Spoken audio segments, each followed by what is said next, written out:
మంత్రి కోమటిరెడ్డి వెంకటరెడ్డి మీడియాతో మాట్లాడుతున్నారు. లైవ్ లో చూద్దాం.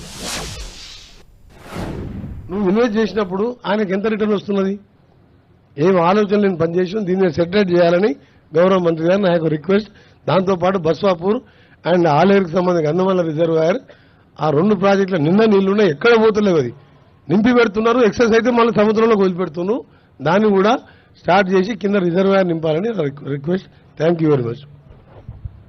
గౌరవ ఇరిగేషన్ శాఖ మంత్రులకు, అదేవిధంగా పెద్దలు సహచార మంత్రులు శ్రీనివాసరెడ్డి గారికి, వెంకటరెడ్డి గారికి,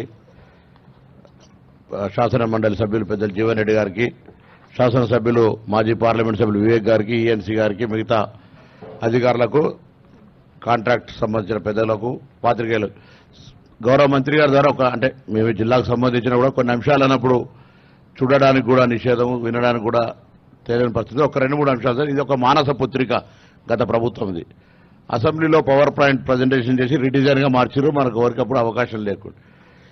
దీని ద్వారా అసలు ఎంత నీటిని లిఫ్ట్ చేసిండ్రు ప్రాజెక్టు పూర్తయిన దశలల్లా, ఎంత నీటిని రైతాంగానికి ఇచ్చిండ్రు, మళ్ళీ ఎంత నీటిని మళ్ళీ కిందికి వదిలిపెట్టాల్సి వచ్చింది, కరెంటు బిల్లు ఎంత వచ్చింది, ఎంత ఏరియా పారకం పెరిగింది.